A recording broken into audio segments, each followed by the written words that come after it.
مفتی طارق مسعود special. اسی میں آپ کو ایک لاہوری کا قصہ سناؤں میں. کیا ہوا وہ مجھے خود انہوں نے بتایا. کہتے ہیں میری کسی عربی سے ہو گیا پھڈا. ٹیکسی ڈرائیور تھے وہ, اب عربی تو بڑے مضبوط ہوتے ہیں. کہہ رہے ہیں ہوا یہ ہے کہ اب جب پھڈا ہوا نا تو سعودی عربی نے مجھے ہلکا سا دھکا دیا, میں نے بہت زور سے جا کے میں گرا. یعنی اس نے ہلکا سا لگایا نا, کہہ رہے میں نے ایسا اپنے اوپر اس دھکے کو مسلط کیا جیسے اس نے مجھے رکھ کے چماٹ مارا ہے اتنا زور سے. کہتے ہیں میں کلا خود بخود ہی فٹ پاتھ پہ رگڑ رہا ہوں تاکہ خراشیں آئیں, خون نکلے. ابے میں نے کہا یار میں گرا ہوں اور میں ایسے جا کے نا, وہ عربی بھی دیکھ رہے یار یہ تو میں نے یوں کیا ہے, میں نے اس کو ہو کیا گیا. کہہ رہے یوں گرا ہوں اور یوں کر کے نا خراشیں آ رہی ہیں, گھٹنے پہ چوٹ آ رہی ہے, یہ آ رہی ہے, قمیض پھٹ رہی ہے, شلوار پھٹ رہی ہے, پتہ نہیں کیا کیا جو اس سے بس میں تھا اس نے کر لیا. یہی ہوا, عربی اندر ہو گیا جیل میں. کہہ رہی ہے معافیاں مانگ مانگ کے اس نے جان چھڑائی ہے. مجھ سے بھائی معاف کر دے یار, آئندہ کسی لاہوری سے. جرمانہ بھی دیا اس نے, عربی نے, جیل میں بھی گیا. وہ سعودی جو ہے نا کہہ رہا معافیا مانگ مانگ کے مجھے ترس آئے چل جا. کیا یار.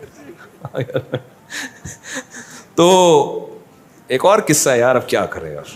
ہمارے ایک جاننے والے تھے, اللہ ان کی مغفرت کرے, ان کی وہ بائک پہ کہیں جاتے ہوئے نا کسی کو ٹکر مار دی. اتنی زور سے ماری وہ بندہ نیچے گرا ہے, اس کا سر پھٹا, بے ہوش ہو گیا. ان کو لگا بیٹا میں آ گیا چوڑے میں. یہ کہتے ہیں میں گرا ہوں. اچھا ہوا یہ کہ ان کو نا لوگ 4 آدمی اٹھا کے لا رہے تھے, جاننے والے تھے, نام نہیں بتاؤں گا, بڑے نیک آدمی تھے, بس بیچاروں سے ایسی حرکت ہو گئی. تو 4 آدمی نا ہمارے ایک جاننے والے صاحب تھے, ان کو اٹھا کے لا رہے ہیں ان کے گھر پہ. میں نے دیکھا, میں نے کہا کیا ہو گیا. کہہ رہے ہاں ہو مر رہا ہوں. اب 4 آدمی لا رہے ہیں یار, یہ تو مر رہے ہیں بھائی, سانسیں اکھڑ رہی ہیں ان کی, ایسے بنے ہوئے نا. میں نے کہا ہاسپٹل لے کے, کہہ رہے نہیں ہاسپٹل نہیں, گھر لے کے جاؤ. میں نے کہا بھائی اس کہہ رہے ان کا خطرناک ایکسیڈنٹ ہوا ہے, یہ مر رہے ہیں. جو لوگ لے کر آئے نا ان کو اٹھا کے, یہیں یو پی موڑ سے, یو پی موڑ پہ ایکسیڈنٹ ہوا. یہ بائک پہ تھے اور چیخ رہے, ہاں ہو لگایا ہوا انہوں نے. 4-6 آدمی اٹھا کے لا رہے ہیں ان کو. تو کہہ رہے ہیں یہ تو ہم نے تو بہت کوشش کی, ہسپتال جا ہی نہیں رہے. میں نے کہا نہیں ان کو ہاسپٹل لے کے جاؤ. مجھے ترس آ رہا ہے یار, مرمرا نہ جائے, پتہ نہیں اندرونی چوٹ ہے, باہر سے کچھ بھی نظر نہیں آ رہا تھا مجھے نا. میں نے کہا اندر کو پھیپڑا ویپڑا ہل گیا لگ رہا ہے. میں کہہ رہا ہوں بھائی ان کو لے کے جاؤ. کہہ رہا نہیں نہیں گھر لے کے جاؤ, مر رہا ہوں. ہاں گھر لے گئے ان کو. میں نے مجھے بڑا تھوڑی دیر میں جب معاملہ ٹھنڈا, وہ چلتے ہوئے آ رہے ہیں نا بڑے انجوائے. میں نے کہا بچ کے. کہہ رہے بھائی مسئلہ یہ ہوا ہے, غلطی میری تھی. صحیح ہے, بندہ گرا ہے, بے ہوش ہو گیا. میں نے کہا بیٹا گیا, اب پبلک نے کیا کرنا ہے, میری ہڈیاں توڑنی ہیں. تو میں اس سے زیادہ مظلوم بن گیا, ایسے چیخ رہا ہوں. پبلک آئی تھی ان کو مارنے کے لیے. کہہ رہے یار اتنے بندے پکڑ کے کوٹیں گے, میں تو کہہ رہے میں نے کہا ایسا بن جاؤ جیسے میں تو ویسے ہی مر رہا ہوں. یار کیا ایکٹنگ کی ہے اس بندے نے. بچ گئے, بچ گئے. پبلک نہ صرف یہ کہ مارا نہیں, باقاعدہ پبلک عزت کے ساتھ اٹھا کے گھر لے کر آئیے. یہ آپ کی امانت ہے, اس کو رکھیں آپ. میں بول رہا ہوں ہسپتال, کہہ رہے ہیں نہیں ہسپتال نہیں. ان کو پتا تھا بیٹا ہسپتال میں ڈاکٹروں نے کوٹنا ہے پکڑ کے. تو کہاں سے کہاں کس سے چلے گا یار. میں جرمنی میں تھا, میں نے 2 انگریزوں کا پھڈا دیکھا. دونوں لمبے چوڑے موٹے تازے, لڑ رہے ہیں, یہ ایسی یوں ہے, فلانا ہے, ڈمکانا ہے, اور لڑ رہے ہیں. مجھے آواز آ رہی, میں نے کہا یہ کیا ہو رہا ہے. اور دونوں کے ہاتھ میں ڈنڈے, گھما رہے ہیں لیکن جان کر کوشش کر رہے لگ نہ جائے اس کے. جیسے ایک گورے نے ڈنڈا گھمایا سر کے اوپر سے شوں کر کے, دوسرے لات گھمائی قریب سے, جیسے فلموں میں نہیں ہوتا, یہ لگے ہی نہیں. میں نے کہا یار اتنا لڑ رہے ہیں اور ڈنڈے بھی ہیں دونوں کے ہاتھ میں, ٹچ نہیں ہونے دے رہے. انہوں نے بتایا لا اتنا سخت ہے نا, کسی کا بھی ڈنڈا یا لات دوسرے کو ٹچ ہو گئی نا تو چوڑے میں آ گیا وہ. پولیس آ کے یہ نہیں دیکھے گی کس کی غلطی تھی, کون صحیح ہے کون غلط. پولیس کہے گی تمہارا ڈنڈا اس کے لگا ہے, ٹھیک ہے نا. اس کو پتا ہے چوڑے میں آؤں گا, میں پھنسوں گا. تو وہ لا اتنا سخت ہے, اب وہ منہ کے فائر مار رہے ہیں نا, میں تیرے یہ کر دوں گا انگلش میں, جرمن میں, انگلش میں نہیں, جرمن زبان میں یہ کر دوں گا, لیکن ہاتھ نہیں لگا رہے. ان کو پتا ہے یار سارا کیس ہمارے اگینسٹ ہو جائے گا. تو کہاں سے کہاں کس سے چلے گا یار. ابھی ہمارا سفر ہے نا. اب دیکھو کس سے پھر یاد آتے ہیں نا.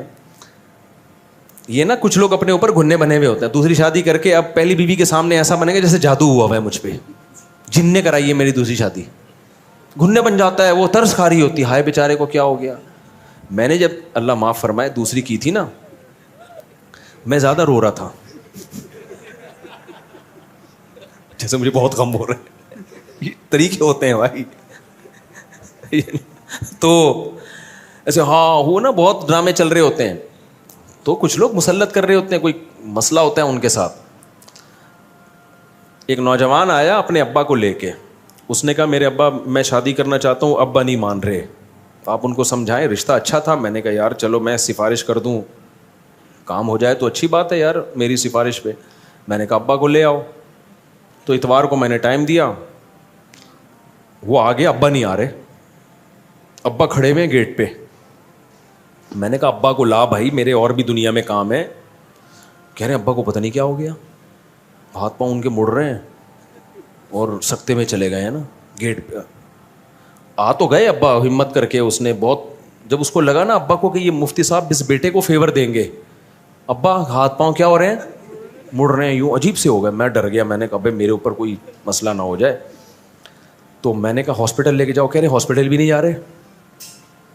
تو میں نے کہا لے آ کسی طریقے سے یہاں پہ بھائی. تو ابا کو روبوٹ کی طرح نا دھکا دے کے, جیسے کوئی پتلا نہیں ہوتا, ابا آ رہے ہیں ایسے نا یوں. اب کسی کی غیبت نہیں ہے, پرانا قصہ ہو گیا, کیا پتہ چلے گا کسی کو. لا کے ادھر بینچ پہ بٹھا دیا, ابا آ کے نا یوں بیٹھ گئے ایسے سیدھے. میں کیا السلام علیکم, سامنے دیکھ رہے ہیں, خیریت سے ہیں. میں نے کہا بیٹا یہ تو کچھ سیریس کیس ہے, اس کو ہاسپٹل لے کے جانا. بھائی تو ہاسپٹل لے کے جاؤ, یہاں کیوں لے کر آئے ہو. کہہ رہے ہیں پتہ نہیں کچھ شوق میں چلے گئے ہیں, کیا ہو گیا ابا کو. ابا ہلا رہا ہے, ہل ہی نہیں رہے. اچھا میں نے تھوڑا سا اندازہ لگا لیا, ابا کو تھوڑی سی ہنسی آئی ہے نا بیچ میں. میں نے اندازہ لگا لیا, میں نے کہا یہ ناٹک چل رہا ہے. اب آپ کو پتا ہے جب ابا کو ہنسی آئے گی تو مجھے ڈبل آئے گی کہ نہیں آئے گی. میں احترام میں ہنسی بھی روک رہا ہوں. میں اس کو سائڈ پہ لے گیا. میں نے کہا بھائی یہ ناٹک چل رہا ہے. ابا نے اپنے اوپر ایک ایسا وہ مسلط کر لیا ہے کہ میں شوق میں جا رہا ہوں. میں نے کہا بھائی ان کو لے جا, یہ نہیں سمجھیں گے, یہ سمجھنے والے نہیں ہیں. رشتہ ٹھیک ہے, ابا بلا وجہ مخالفت کر رہے ہیں, کر کے بتا دے ابا ہو گئی ہے, ٹھیک ہے نا. پھر سچی مچی کا ہوگا جو بھی ہوگا. ابھی ناٹک چل رہا ہے, ابھی کیا چل رہا ہے فل, کیونکہ اتنی دیر تک کوئی آدمی اس کنڈیشن میں ہو تو گر چکا ہوتا اب تک. وہ اتنی دیر تک تھوڑی اس کنڈیشن میں. میں نے کہا بھائی لے جائے. تو وہ بھی کہہ رہا ہے مفتی صاحب یہ ابا نے صحیح ناٹک کیا یار, بات ہی نہیں کی نا, بیٹھے رہے ہیں, چلے گئے ایسے ہی. وہ پروگرام کیا ہو گیا, سارا کینسل. تو یہ بڑے ناٹک چلتے ہیں اس میں بھائی. اگر کسی لڑکی کی شادی پہلے سے کوئی شوہر وفات ہو جائے تو لڑکی کسی اور سے نکاح کر سکتی ہے. ہماری قوم میں لڑکی کو میت پر بلاتی ہے اور اس کے سر پر لال کپڑا ڈالتا ہے, اور لڑکی ان لوگوں کی ہو جاتی ہے. اگر میت پر نہ آئے تو لڑکی کسی بھی جگہ رشتہ, بھی ناجائز رسم ہے. جیسے ہی عورت کو شوہر کے انتقال کی خبر ہو, عورت پر لازم ہے فوراً شوہر کے گھر چلی جائے. کہیں بھی وہ گھر سے باہر نہیں نکل سکتی. 4 مہینے 10 دن وہ عدت کہاں گزارے گی, شوہر کے گھر میں. اس دوران وہ زینت اختیار نہیں کر سکتی. ہاں کوئی بیماری ہو, علاج کا مسئلہ ہو, ایک الگ بات ہے. تو پھر 4 مہینے 10 دن کے بعد وہ آزاد ہے, جہاں چاہے شادی کرے. وہ قرآن نے کہا لا تعضلوہن ان ینکحن ازواجہن, اب کسی کو اس کو شادی سے روکنے کی اجازت نہیں ہے. اچھا میرے بھائی, ہم رشتہ داروں کے یہاں جا رہے تھے, میں نے کپڑے استری نہ کی اور کہا کہ ہمارے نبی کے کپڑوں پر تو پیمن لگے ہوتے تھے. یہ غلط بات کی آپ نے. ہمارے نبی صلی اللہ علیہ وسلم نے غربت کو خود اختیار کیا ہے, سمجھ رہے ہو. جب غربت کو اختیار کیا تو آپ کے پاس کپڑوں کے پیسے ہی نہیں ہوتے تھے, اور آپ کے تو اکاؤنٹوں میں ٹھیک ٹھاک پیسے پڑے ہوئے ہوتے ہیں, ابا کے جیب میں بھی ہوتے ہیں, آپ کی جیب میں بھی ہوتے ہیں. تو اس کی اسلام میں مثال نہیں ملتی کہ پیسہ ہو اور آپ اس کو استعمال نہ کرو. ایک صحابی کو نبی نے پراگندہ بالوں میں پھٹے پرانے کپڑوں میں دیکھا. آپ نے فرمایا کہ اللہ نے تمہیں پیسہ نہیں دیا کہ اپنے حالت کو درست کر لو. کہا کہ ہاں دیا ہے. آپ نے فرمایا ان اللہ یحب ان یرا اثر نعمتہ علی عبدہ، اللہ چاہتے ہیں کہ جب کوئی اللہ نے کسی کو مال دیا ہو تو اس کے لباس اور پوشاک سے نظر آنا چاہیے. تو اگر اللہ نے مال دیا تو پھر پھٹے پرانے کپڑے پہننے کی آپ کو اجازت نہیں ہے. ہمارے نبی کے پاس تو مال رہا ہی نہیں نا، صبح آیا تو شام ہونے سے پہلے سارا ہی نکال دیا. تو آپ کے پاس تو کپڑا خریدنے کے پیسے ہی نہیں ہوتے تھے، تو مجبوراً اسی کو پیمند لگا کے پہنتے تھے. آپ کے پاس تو پیسے ہیں، یا تو ایسا حوصلہ کر دو کہ سب صدقہ کر دو، 1 روپے بھی نہ چھوڑو.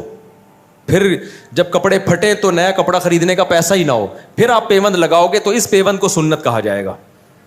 جب تک پیسہ ہے آپ کے پاس تو وہ آپ کی لباس اور پوشاک سے نظر آنا چاہیے. ابھی میں نے بیان میں بتایا نا، سلیمان علیہ السلام کا پیسہ تھا تو ان کے محل سے وہ پیسہ نظر آتا تھا. ایسا فرش بنایا VIP.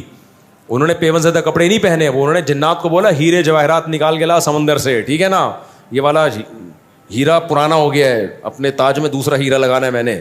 یہ دیکھ دیکھ کے کیا ہو گیا ہے، یہ ملکہ سبا آ رہی ہے، تھوڑا الگ ٹائپ کے ہیرے چاہیے ہمیں. تو اس لیے میرے بھائی ملکہ سبا کو ایمان، تاکہ وہ آپ کے معجزے دیکھ کر ایمان لے آئے اور آپ کی سلطنت اور طاقت سے متاثر ہو. تو اس متاثر کرنے کے لیے انہوں نے کیسا پورے تخت کا عالی شان تیار کروایا.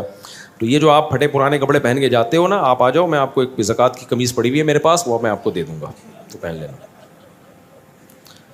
کہیں بھی شادی بیاہ میں جایا کرو پراپر ڈریس میں. ماں باپ کو اس سے خوشی ہوتی ہے، ماں باپ اپنے بچوں کو زینت میں دیکھنا چاہتے ہیں. تو اس لیے میں نوجوانوں کو کہتا ہوں ٹرینڈ کرانی ہے تو ابا اماں سے پوچھ کے کراؤ. اگر ابا اماں کو ٹرینڈ بری لگ رہی، بیوی کو تو مانتے ہیں، بعض دفعہ ابا اماں کو بھی ٹرینڈ بری لگ رہی ہوتی ہے. ہمارا بیٹا ہے، ہم لوگ مالدار لوگ ہیں، ہمارے ایک روایات ہیں. اور یہ ابھی ایک خاتون کا قصہ آیا، وہ ایک لڑکی عاشق ہو گئی، اچھی بڑی اونچے گھرانے کی لڑکی عاشق ایک ایسے علاقے میں ہو گئی وہ ان کے اسٹینڈرڈ کا نہیں ہے. تو میں نے ماں کو سمجھایا کر دو شادی، لیکن ماں نے کہا بھائی ہمارا اسٹینڈرڈ نہیں ہے. تو میں نے بھی لڑکی کو سمجھایا کہ بیٹا آپ اپنے ماں باپ کی عزت کا بھی تو خیال کرو نا. تو ماں باپ کی بھی عزت کا تھوڑا بہت اسٹینڈرڈ اوپر نیچے ہوتی ہے. ایک لڑکی بہت بڑے کسی خاندان کی، وہ اچانک وہ کسی ایسے لڑکے پہ عاشق ہو جائے جو بیچارہ گندے نالے پہ رہتا ہو. میں اس کو برا نہیں کہہ رہا گندے نالے پہ، لیکن اسٹینڈرڈ کا تو فرق آ گیا نا. تو ماں باپ اپنے داماد سے کیسے ملائیں گے بھائی یہ ہمارا داماد ہے، ان سے ملیے، کہاں رہتا ہے، گندے نالے پہ رہتا ہے. تو ان کے لیے یہ ذلت کی بات ہوتی ہے. تو اس لیے میں نے ماں باپ اولاد کو چاہیے کہ اپنے ماں باپ کے بھی اسٹینڈرڈ کا خیال کرے. ہاں اتنا زیادہ فرق نہیں آ رہا، نارمل ہے، تو پھر ماں باپ کو روکنے کی اجازت نہیں ہے. تبھی کہتے ہیں نا لڑکی کفو میں نکاح کر رہی ہے تو پھر ماں باپ کو روکنے کی اجازت نہیں ہے. غیر کفو میں کر رہی ہے تو پھر حق ہے، ان کو روک سکتے ہیں وہ، کیونکہ وہ کہتے ہیں ہمارے جوڑ کا نہیں ہے. تو اس سے ماں باپ کی بھی عزت خراب ہوتی ہے. تو اصلاح، ماں باپ چاہتے ہیں ہمارے بچوں کی ڈریسنگ اچھی ہو، تو ماں باپ کو خوش کرنے کے لیے اچھے کپڑے پہن کے جایا کرو تاکہ دیکھنے میں اچھے لگو. تو اس سے ماں باپ خوش ہوتے ہیں، تو اس پہ ثواب ملے گا آپ کو. یہ پیون زدہ کپڑے نہیں پہنو. حضرت عمر نے خلافت کے دور میں مفتیوں کو مسئلہ بتانے اور حدیث بیان کرنے پر پابندی کیوں لگائی تھی؟ کہیں بھی نہیں لگائی تھی. حضرت عمر نے تو خود لوگ متعین کیے تھے مختلف علاقوں میں کہ اس علاقے کے یہ مفتی ہیں، اس علاقے کے یہ مفتی ہیں. ہر آدمی کو ریسرچ پیپر شائع کرنے کی اجازت نہیں تھی. کوفہ میں عبداللہ بن مسعود کو حضرت عمر نے باقاعدہ مفتی بنا کے بھیجا تھا کہ وہاں آپ لوگوں کو مسائل بتائیں گے. صحابہ کے دور میں گنے چنے مفتی تھے، اور آج پتھر اٹھاؤ ہر آدمی مفتی ہے. گنے چنے مفتی تھے، باقی صحابہ بھی انہی کو فالو کرتے تھے. سمجھتے ہو؟ بخاری کی حدیث 4108 ہے کہ حضرت امیر معاویہ نے حضرت ابن عمر سے کہا کہ میں تیرے والد سے زیادہ خلافت کا حقدار ہوں. حالانکہ خلفائے راشدین تو نبی پہلے ہی چاروں بتا چکے ہیں.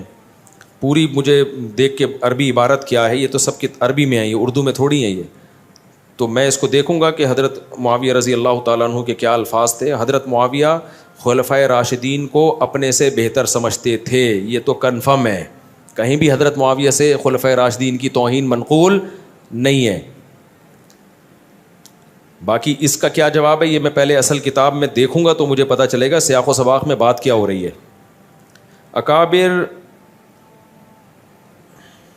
انجینئر نے علماء اکابرین کا واقعہ بتایا ہے. کتاب تذکرۃ الرشید سے حوالہ بھی دیا ہے کہ حضرت رشید احمد گنگوہی اور حضرت قاسم نانوتوی لیٹے ہوئے تھے، ایک دوسرے کے سینے پہ ہاتھ پھیرا تو انہوں نے کہا میاں لوگ کیا کہیں گے؟ تو جواب دیا کہ کہنے دو. تو دونوں ہم جس پرستی ہم کر رہے تھے معاذ اللہ. دیکھو انجینئر کا ہو گیا دماغ خراب، اور انجینئر کی ایک ویڈیو شائع ہوئی ہے، اس کے پتہ چلتا ہے کہ کون کیا کر رہا تھا.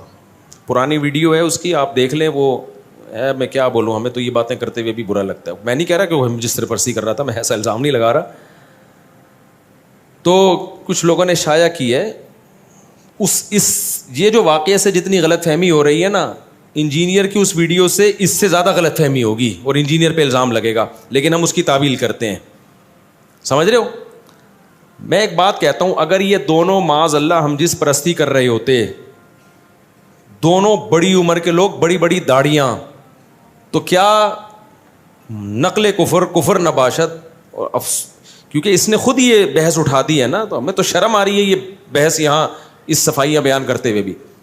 تو کیا لڑکوں کی کمی تھی اس زمانے میں؟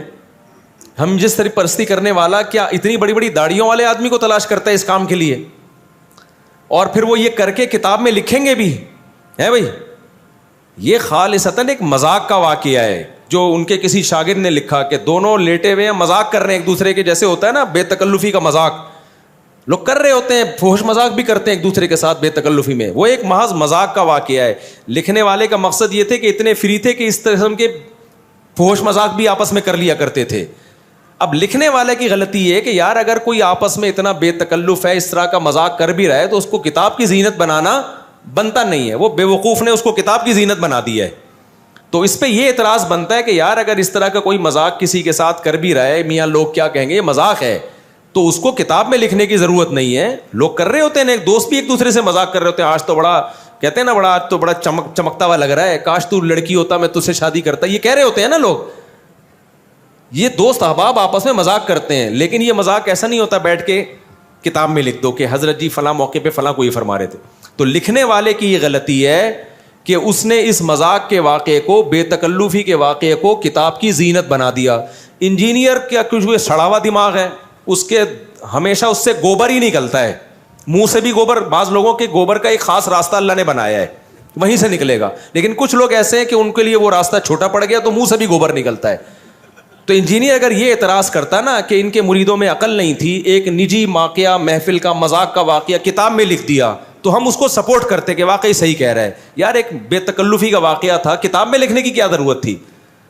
لیکن انجینئر کے چونکہ دونوں راستوں سے گوں ہی ہمیشہ نکلتا ہے, تو منہ کی بواسیر کہتے ہیں نا, تو اس نے فوراً اس پہ کہہ کے لونڈے بازی کر رہے تھے معاذ اللہ.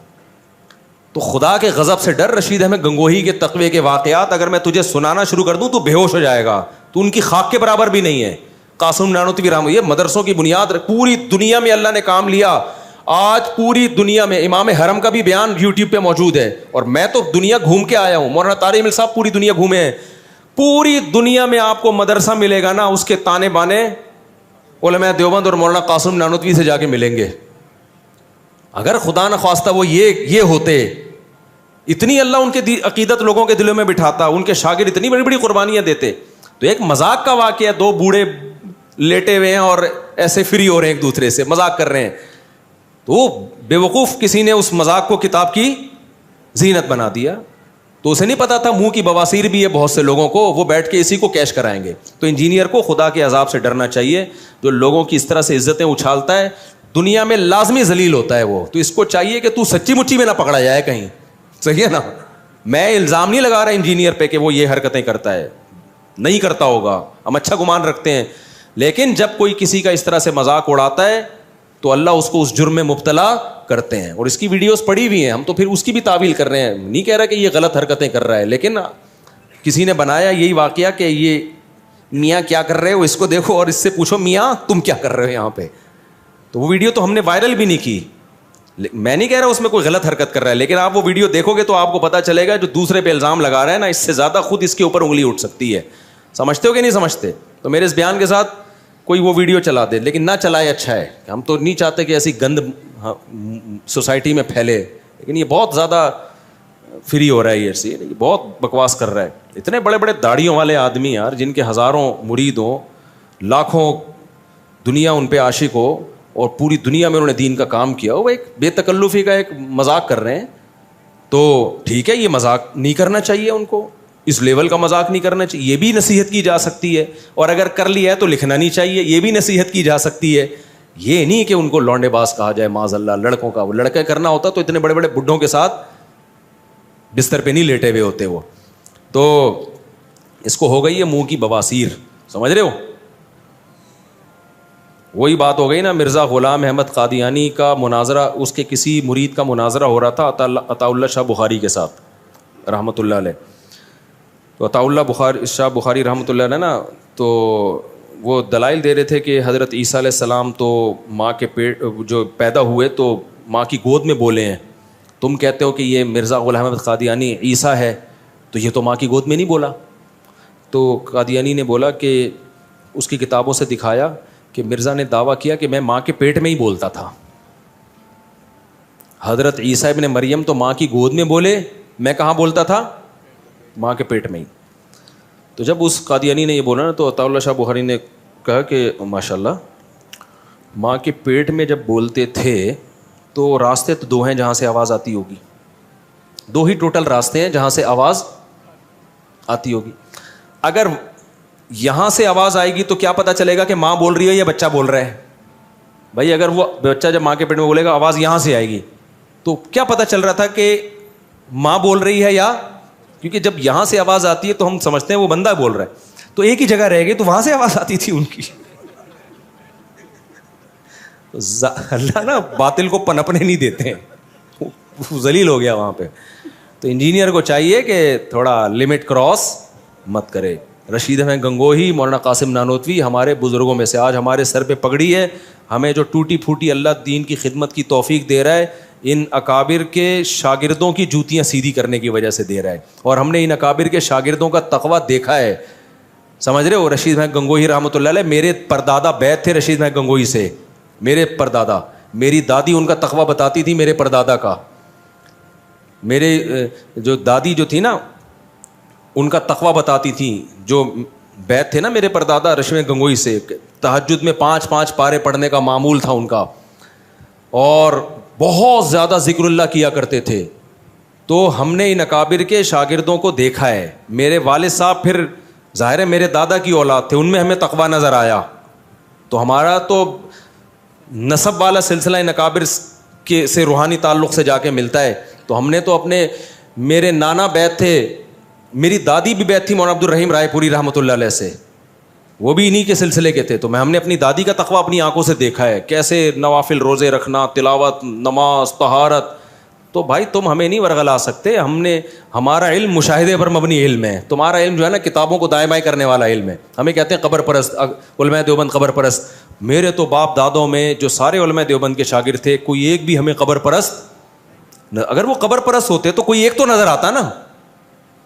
ہمارے والد صاحب نے تو کبھی تعویذ گنڈے بھی نہیں رکھے, کچھ بھی نہیں, کیونکہ علماء دیوبند سے تعلق تھا. میری دادی جو تھی نا, تیجے کے کھانے کبھی نہیں کھاتی تھی, مردوں کے کھانے, کیونکہ علماء دیوبند سے تعلق تھا. کبھی نہیں کھایا انہوں نے میت کا کھانا. کوئی رشتہ داروں میں بھی کوئی ہو گیا نا میت کا, کہہ رہی یہ میت کے کھانے تو ہمارے حلق میں اترتے ہی نہیں ہیں. تو ہم نے تو ان کے جو اثرات ہیں اپنی آنکھوں سے, تبلیغی جماعت پوری علماء دیوبند کا ایک شاہکار ہے, انہی کے اثرات ہیں. تو کسی کے اثرات کو دیکھ کے اندازہ لگایا جاتا ہے اس کے اکابر کیسے ہوں گے. تو آؤ ہم سے ہمارے عقیدے پوچھو, ہم بتائیں گے آپ کو, تو آپ کو لگے گا کہ خاندانی عقیدے ہیں, یہی ہیں عین اسلام, ٹھیک ہے نا. تو کبھی خوشبو لگا کے آؤ.